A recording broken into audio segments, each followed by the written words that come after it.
everybody, and welcome to the second episode of Coffee with Keira, the exciting podcast where I chat with different people about their careers to teach teens about potential jobs.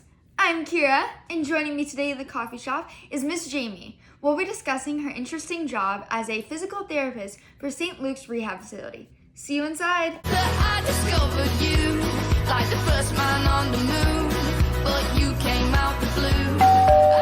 Hey Jamie, and welcome to the coffee shop. Thank you for joining me this evening. How has your day been so far? Good. Busy. Yeah, same. I just came back from soccer practice. Very nice. Yeah, we just finished having dinner after working all day, so it's been a busy day. Yeah. Where are you calling from this evening? I'm home. Spokane, Washington. Nice. Yeah.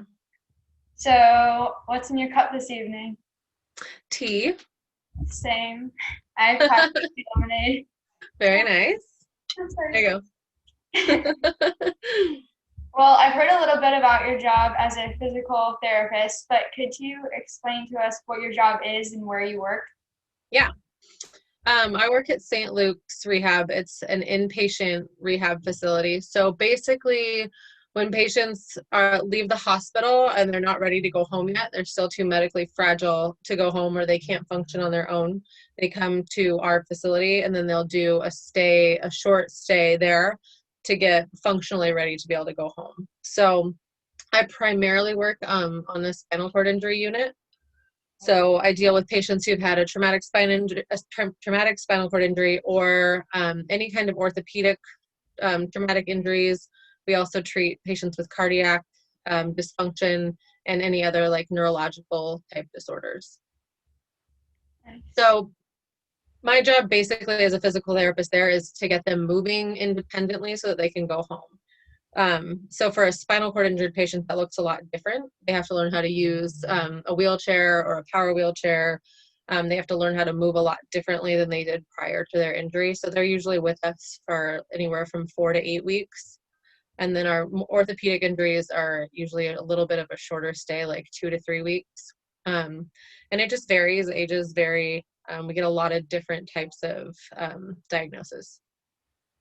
So is there like somewhere that they stay and then like a hospital? Yep. So it's basically set up very similar to a hospital. They have their own room that they're usually in, that's their room until they discharge and go home. They can have visitors. Right now, they're only allowed one visitor a day because of the coronavirus situation. So they can have visitors. And then we'll do like family training for patients if they're going home with people. So we bring them in and train them on how to help the people when they go home. So a lot of it is basically teaching them how to move again, and then overall strengthening and working on their endurance and their balance, and kind of just reteaching them how to live their life in a little bit of a different way. And then also just medically managing them while they're there as well. Sounds very important. It's a good time. It's never boring, I'll tell you that much. How long have you been working there? Almost 9 years. Wow. So yeah, I graduated from PT school on a Saturday and I started at St. Luke's on a Monday, and I've been there ever since. So It's a good place to be. Yeah. What does a typical work day look like for you? I know COVID-19 has changed a lot of stuff, but it's actually been pretty similar for me because we still had to be at work full time. We actually got busier because of that. So that's been pretty similar. I start my day about 8. I usually have a prep time for a half an hour to go over who all my patients are and like look up their charts and go through all of that. And then I see anywhere from 4 to 6 patients in the morning, and then 4 to 6 patients in the afternoon. And then I have like a half an hour chart time at the end of my day to go back over everything, make sure that I'm documenting everything that I do. And then I usually leave by like 4:30 or 5. So I see anywhere from 8 to 12 patients a day, depending on our more complex patients. I'll treat for like an hour at a time because I need more time to be able to move them. Like patients that are paralyzed from the neck down or something like that, where they take a lot more time to move and do different things. And then some of my better moving patients I only see for a half an hour because it's a little quicker and we can get more accomplished in a smaller amount of time. And then my schedule changes every day. So It just depends on where I'm needed and what patients I need to see. So it's almost never just the same thing each Yeah, day. I'm a float therapist, so I go and I see whoever they need me to see. So I'm kind of wherever they need, sorry, wherever they need me to be at that time, that's where I go. So I primarily see spinal cord injury, but I also work with brain injury and stroke patients, just depending on where we have. I mean, it changes all the time what the hospital is sending us. So if we have more patient needs somewhere, then I'll go there and treat those patients. For your job, do you get to travel a lot? Most of the time I'm housed just at St. Luke's, so I'm in one location. I just started doing some PT for the school district in one of the smaller towns in Idaho because they have a pediatric population that needs to be seen. So I go there twice a month, just for one day. But otherwise, I'm just primarily at our main campus in the hospital in downtown Spokane. For any like conferences, or do you go to any of that stuff? And if so, what's the coolest place you've gone to go? Yes, I've gone to a couple of different places. There was one in New Orleans when right after I got out of school, there was a big, like our big conference every year for like APTA, so the Physical Therapy Association. There's also one in Las Vegas that we've been to, and then the last one I went to was in Seattle. Sounds fun. Outside of work, do you have any major hobbies that you like doing, and do you have a lot of time for them? Well, between children and all of their hobbies, I don't have a lot of free time. So my kids are in gymnastics and my son wrestles, so we're busy with that stuff. But I like to swim and bike and run and kind of try to do all of that stuff. My job is very physically taxing a lot of the time, so I have to try to at least stay in pretty good shape so that I can keep up with everything that I have to do. So when I can fit it in, that's what and then we spend a lot of time during the summer boating and doing that kind of stuff. Yeah, just as a family. Yes. Do you have a big team within your department of work, or is it a smaller team? Yeah, so we do. We actually run 3 teams on my floor that I mostly work on. Even though I'm a float therapist, I've been there for so long and I primarily do spinal cord injury. So we have 3 different teams on that floor. So there's a physical therapist, an occupational therapist, and then a physical therapy assistant and an occupational therapy assistant on each team. So there's 4 people on each team, and there's 3 teams for the floor. And then the patients are divided up between those 3 teams. And then that's how we kind of keep track of everything. Mm-hmm. So there's 12 to 14 of us on the floor at one time. And you just go in between and help all the different patients? Mm-hmm. Yep. And then I'm kind of, now that I've moved, I was a primary therapist for 8 years. And now that I've been there long enough that I'm kind of helping teach other people and I have students and different things like that. I kind of help all 3 of the teams, and I float in between with what they need me to do. That's cool. Yeah. Do you enjoy the people in your team that you work with? Yes. Yeah. We have a very young team, which is nice. We're all in our late 20s, early 30s. And so it's a nice mix of, there's good energy. We're all pretty good friends. There's a lot of, we all eat lunch together. We all work in the same office. So we spend a lot of time, planning and helping each other out and doing all of that. I think who you work with makes such a huge difference in whether you like your job or not. Yeah. I think you can put up with a lot if you like the people that you work with. Yeah. So yeah, I have a really great team. We have a really good, our whole facility really has really great people that work for it. So. Well, that's great, because then you can get a lot more done if you enjoy the people you work with. Yes, absolutely. What would you say is the best part of your job? So the thing I love the most about my job is that you get to know, this is the best way I've heard it put, is it's like a library every day. And I get to go, and each person I meet is a different story. So these people come and they've had these huge life-changing events, or something happens, and you really kind of become part of their family and part of their journey as you're helping them through all of this, because they're spending 3 hours a day with you every day for, 8 weeks. And they're in this super vulnerable state in their life where they've been injured and they're having to relearn kind of how to live.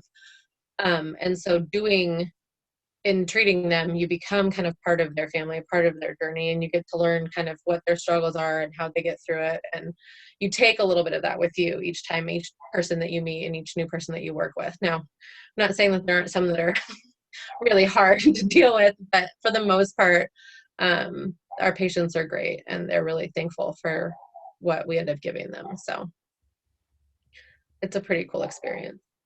Yeah. Does it affect your after work life much? Like, do you hang out with the patients at sometimes? Yeah. So, I mean, I'm really close with the people that I work with. So we spend probably a lot of time kind of with each other's families. We do a lot of probably twice a year to 3 times a year. We have like big events where we invite like past patients, or like we have like our spinal cord injury day. And we have like like different things that we put on, events that we put on that patients can come back and go to, and we can catch up with them. We also have like a support group that we put on every month for old patients and new patients, to kind of get to know people that are in the community that are also dealing with issues. So there's a lot of intertwining with that. And I think when you do something where you're so close with people and their lives, you still take that home with you too. So you're constantly thinking about what I can do to help this person, or what I can do to, continue their treatment once they leave. Yeah. I know you swam in college, but how did that influence or affect you in pursuing this career? Well, I kind of got into physical therapy in high school as a swimmer because I worked really closely with I volunteered with one of the PTs that worked with our swim team. And so that's kind of how I got interested in it. And then, I mean, when I was in college, people had injuries and they were going, seeing therapists and that kind of thing. And I really thought that I would probably go into something organized in sports therapy. And that's what kind of drove me to that, was being a swimmer and being around all of that and just the athletic community. But once I started school and I found out all these different things and I did an internship at this place, I kind of fell in love with a totally different side of medicine. Not to say that it wouldn't be super fun to work with athletes and all of that, but that's kind of what got me into it. But then once I was in school and I found the medical complexity side of things, that's kind of what I went into with the inpatient rehab direction. Yeah, that's really interesting. Whenever at my soccer games, we'll have like physical therapists, and how they know so much about the body and like. Yeah. No, it definitely got me interested in, and that's kind of what happens is like sometimes you have an interest in something and you start that, but then you take a totally different direction. Mm-hmm. But I probably wouldn't have gotten involved with it had it not been for swimming and doing that and going that direction with it. So. Can you describe to me the path from like schooling to how you wound up choosing this career? So in high school, I mean, I kind of always knew I wanted to go into the medical field in some way, shape, or form. I didn't really know what it was. But in high school, I started taking more like advanced, AP classes, different things that were more focused with science and math and that kind of a thing. And then when I went to college, my major was pre-med at first, because I didn't really know what I wanted to do. I thought I wanted to go and become a doctor, but that changed my mind with that too. So I ended up with a major in sports medicine, which was part of the reason that I was looking into athletics and that kind of stuff. And then I had a minor in sociology, which was also just the interaction of people. And that's really what directed me towards PT. Was I did a lot of research into the time that doctors spend with patients and how limited that time actually is with the one-on-one time that they get to spend with patients, and they spend so much more time doing other things. And my biggest thing was I really wanted to spend as much possible time working with my hands on patients. And PT kind of gave me the way that I could do that. So I finished college. So I was 4 years in undergrad, and then I took a year off and I did research with our exercise physiology department down where I went to school at Pepperdine. And then I applied for PT school the year that I took off when I was working. And then I started PT school back up in Spokane, where I'm from, up here, and then it was 3 years for the doctoral program for PT school. And so then I finished that in 2012. So lots of schooling. Yeah.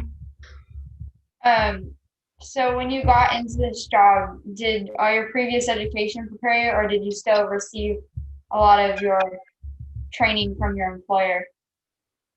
I would say that most of my actual hands-on training came from my last year of school into the first year of working at my job, because the entire last year of my schooling was internships. So it was basically like being at work. You're just not getting paid. That's where I probably learned the most. And then absolutely the first year of on the job, I didn't have any idea what I was doing. You get like, it's a generalized physical therapy education. So it's like medicine that way, that you learn a lot about a lot of things. And then I went in and I was going to run a spinal cord injury team. Well, I'd spent, a month maybe of my 7 years learning about that. So a lot of it was training on the job with people who had been there and people who were teaching me, and I was learning from. I had a mentor that I learned from with that, and that's kind of how I continued on from there. So a lot of your training came from like interning. Mm-hmm. Yep. For your job, would you say you have to be more of an extrovert in order to like get along with the people you're working with? Yeah. I think that's probably the biggest thing that is hard for students to learn too when they first start, is that if you can establish a relationship with patients, they're going to trust you a lot more. It makes your job a lot easier. So it's just one of those things where you have to be comfortable talking to people and interacting with people, and coming down to their level too as well. So if you walk in and you're talking a bunch of stuff about medical jargon and acting like, they're not gonna be able to communicate with you. So yeah, it's a huge thing to be able to walk into a room and establish that trust with the patient. So you have to be a little outgoing and kind of put yourself out there a little bit. But yeah, I think you kind of learn that with experience too. A lot of times I have students that are really shy when they first start, and it's scary for them. But then as you do it more and you establish some confidence, it makes it a little bit easier. So. So I'm finding out of this. Mm-hmm. Yeah, absolutely. If you hadn't chosen this career, what would have been your next choice? Oh, I don't know. I think I would do something in the medical field. I think it's always been a passion of mine. I think there was never really a question that I wasn't going to do something. Now that I'm so strongly very science, math oriented, I don't think I could do anything else really well. But so I don't know. I feel like it would be something. I have a huge appreciation for the nurses that I work with. So I think if I wasn't doing the therapy side of things, I would probably look into something with that and just and go that route maybe. Now, I don't know that I would have thought that earlier in life, but now that I've worked so closely with a lot of our nurses, I have a lot of respect for them and what they do. So I think that would be a really rewarding, very difficult job. But I think I could see myself doing something like that too. I know it would be something in the medical field. I just don't know what I would do if I wasn't doing this. Yeah. Where do you see yourself in 5 to 10 years? I will probably still be. I love where I work. I don't know that I could ever see myself probably leaving unless it changed dramatically, and it wasn't something that I liked. But I love the population I work with, and I love what I get to do with my job. So I would hope that in 5 to 10 years I'm still doing this. Maybe, taking on some more different types of, I would like to maybe start doing some teaching. I do a little bit of I teach a couple of lab classes at at the university for the occupational therapy and the physical therapy program here. But it's just kind of like as an adjunct professor. So I'd like to do a little bit more of that, while still keep maintaining where I'm working now. So that's kind of what I'd like to start doing a little bit more of. Like internship teaching, or what type of teaching? So teaching the PT students, so there's a physical therapy program at a school that is right close to where I work.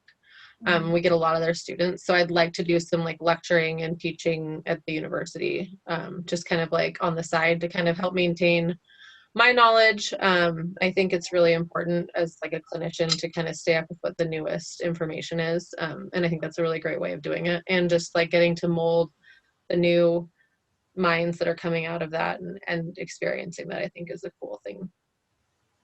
Yeah, I appreciate that as a new mind coming into this. Absolutely. What would you say is a key characteristic you have to have in this job field? Compassion. I think that's probably the biggest thing that you have to have in this job, is that people aren't always in a great mood and really excited about doing therapy after they have been in an accident and they're in pain and their life has changed completely. And I think that is the biggest thing that someone can learn in my job, is to meet people where they're at, and have compassion for the situation that they're in.